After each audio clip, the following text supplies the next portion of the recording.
ध्यान दो, rational number के बाद हम बात करते हैं रेशनल नंबर। रेशनल नंबर का हिंदी होता है, इसको कहते हैं परिमेय संख्या। क्या कहते हैं? परिमेय संख्या। इस चीज को ध्यान में रखना। तो परिमेय संख्या जो कहते हैं, सबसे पहले पॉइंट बनता है कि परिमेय संख्या होता क्या है। परिमेय संख्या होता क्या है? तो परिमेय संख्या को समझना है। देखो, परिमेय संख्या एक वैसी संख्या है जो पी बाई क्यू के रूप में हो। किसके रूप में हो? जो, हाँ, जो पी बाई क्यू के रूप में हो, अथवा जिसका वर्गमूल पूर्ण संख्या के रूप में हो। हाँ, जिसका वर्गमूल पूर्ण संख्या के रूप में आता हो उसे परिमेय संख्या कहते हैं। यानी कि परिमेय संख्या जो है पी बाई क्यू के रूप में होना चाहिए, और बहुत सारा नंबर का, अधिकतर नंबर का जो आपका वर्गमूल भी निकलना चाहिए। क्या होना चाहिए? वर्गमूल भी, हाँ, निकलना चाहिए। अगर इसका वर्गमूल डायरेक्ट एक पूर्ण संख्या प्राप्त होता है, पूर्ण संख्या प्राप्त होता है, ये एक डायरेक्ट परिमेय संख्या हम लोग इसको कह सकते हैं। आगे चल के आप लोग कंपटीशन में जब पढ़िएगा तो परिमेय संख्या के मतलब भी अलग पार्ट है, जो कि डेसिमल में भी रहते हैं, लेकिन फिर भी वो परिमेय संख्या होते हैं। लेकिन अभी आपका उतना डीपली नहीं जाना, आपको इतना समझना है कि वैसी संख्या जो पी बाई क्यू के रूप में हो, अथवा जिसका वर्गमूल पूर्ण संख्या के रूप में आता है, उसे परिमेय संख्या हम लोग कहते हैं। बात समझ में आ रहा है? तो ये पी बाई क्यू के रूप में आता है, ये परिमेय संख्या। और इसमें एक और कंडीशन होता है, Q does not equal to zero. इसका ये जो क्यू है ना, वो कभी जीरो नहीं होना चाहिए। यानी कि 36 बटे आपका हो गया 49, ये एक परिमेय संख्या है। 36 बटे 49 क्या है? परिमेय संख्या है। 49 बटे आपका हो गया 64, ये परिमेय संख्या। इसका आप वर्गमूल निकालिएगा, आसानी तरीके से ये निकल जाएगा। ठीक है ना? ये क्या है? परिमेय संख्या। अगर ये हम बात करें 4 का, तो 4 भी एक परिमेय संख्या है।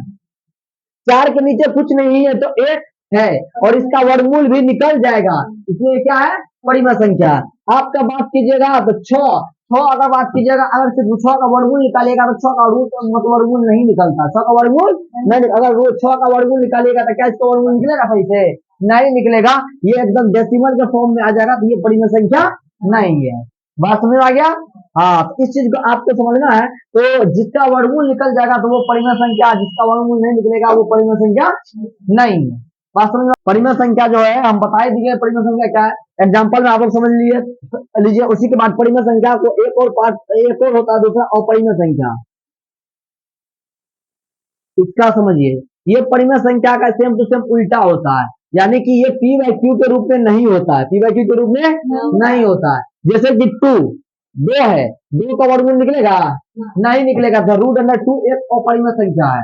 रूट अंडर 3 ये एक अपरिमेय संख्या है। रूट अंडर 5 अपरिमेय संख्या। रूट अंडर 7 अपरिमेय संख्या। रूट अंडर 8 अपरिमेय संख्या है। इस टाइप से जो भी आपको मिलेगा वो अपरिमेय संख्या है। और एक चीज और इंपॉर्टेंट है, वो पाई। पाई अपरिमेय संख्या है। पाई क्या है? अपरिमेय संख्या है। क्वेश्चन आएगा कि बताइए पाई क्या है, तो पाई क्या है? अपरिमेय। लेकिन पाई का जो वैल्यू होता है, पाई का मान होता है 22/7। पाई का मान कितना होता है? 22/7। ये 22/7 जो ये परिमेय संख्या है, ये क्या है? ये परिमेय संख्या है। लेकिन ये पाई क्या है? अपरिमेय संख्या है। पाई क्या है? अपरिमेय संख्या। तो इस चीज को समझो। तो पाई जो है, ये पाई परिमेय संख्या है, सॉरी पाई अपरिमेय संख्या, और पाई का मान 22/7 वो क्या है? परिमेय संख्या है। इतना समझना है। अब इस परिमेय संख्या में आपको जो जानना है, अब देखिए ध्यान से, पूर्ण संख्या। पूर्ण संख्या किसको किसको पता है? पूर्ण संख्या होल नंबर, इसको कहते हैं whole number. Whole numbers, whole number मतलब वो प्राकृतिक संख्या में शून्य शामिल करने पर पूर्ण संख्या बन जाती है। यानी कि 0 1 2 3 4 डॉट डॉट डॉट इनफिनाइट तक, इसी से, ठीक है ना? ये आपका पूर्ण संख्या होल नंबर है। जब देखिए, जब दो पूर्ण संख्या को जोड़ते हैं तब क्या प्राप्त होता है? जब दो संख्या को गुना करते हैं पूर्ण संख्या को, तब क्या प्राप्त होता है? तो वहां से जोड़ने और घटाने का नियम बनता है, क्रम विनिमय का नियम। क्रम विनिमय का नियम। देखिए ध्यान से, क्रम विनिमय का नियम क्या होता है? क्रम विनिमय का नियम होता है कि दो पूर्ण संख्या को जोड़ने पर उसको अगर उलट पुलट देंगे तो उसका जो होगा वो सेम वैल्यू होगा। जैसे कि अगर a प्लस बी को जोड़ेंगे तो b प्लस a के बराबर होगा। ये है, यानी कि 2 + 3 अगर करेंगे तो 3 + 2 के ये क्या होगा? बराबर होगा। 3 2 5 भी, यहाँ भी 5, और 3 2 5 यहाँ भी 5, ये बराबर होगा। ये है क्रम विनिमय का नियम। इसको कौन सा नियम कहते हैं? क्रम विनिमय का नियम कहते हैं। और क्रम विनिमय में माइनस वाला नहीं होता है, माइनस वाला नहीं होता। क्या देखिए, अगर आप माइनस वाला का फंडा लगाइएगा a माइनस बी बराबर बी माइनस ए, जरा को दो माइनस तीन बराबर तीन माइनस दो, यहाँ हो गया माइनस वन और यहाँ हो गया एक। क्या ये दोनों बराबर है? ये कभी बराबर नहीं होगा। तो क्रम विनिमय का नियम में माइनस वाला रूल फ्लो नहीं करता है, लेकिन आपको गुना वाला फ्लो करेगा। ए गुना बी बराबर बी गुना ए, ये आपको फ्लो करेगा। यानी कि 2 गुना 3 बराबर 3 गुना 2, यानी कि 6 बराबर 6। ये देखिए बराबर है, बराबर है ना। तो ये ए गुना बी बराबर बी गुना, ये इसे कहते हैं गुण क्रम विनिमय नियम। कौन सा कहते हैं? इसको कहते हैं गुण का क्रम विनिमय नियम, और इसको कहते हैं योग का क्रम विनिमय नियम। मतलब जोड़ वाला जब रहेगा तो आपको समझ जाना ये जोड़ वाला है, ये आपको कहेगा योग का क्रम विनिमय नियम। कौन सा? योग का। ये आपका हो गया गुण का क्रम विनिमय नियम।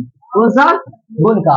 ये योग का और ये गुण का। तो क्रम विनिमय नियम दो ही तो फॉलो करता है, एक जोड़ वाला में और एक गुना वाला में, नहीं तो घटो वाला में और नहीं भागा वाला में। अब देखिए ए भागा बी बराबर बी भागा ए कीजिए, यानी कि 2 भागा 3 कीजिएगा और 3 भागा 2 कीजिएगा, तो 2/3 होगा, 3/2 आया। क्या ये बराबर है?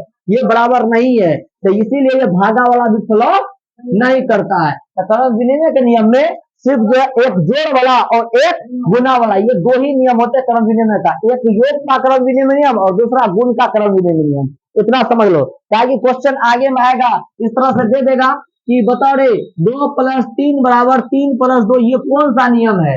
क्रम विनिमय का नियम है, योग का क्रम विनिमय नियम है, योग का क्रम विनिमय नियम है। इस चीज को तुमको ध्यान में रखना होगा, ठीक है ना। योग का क्रम विनिमय नियम है, तो याद कैसे रखोगे? तो ये रखना है, इस चीज को ध्यान में रखना है। लिख लो इसको।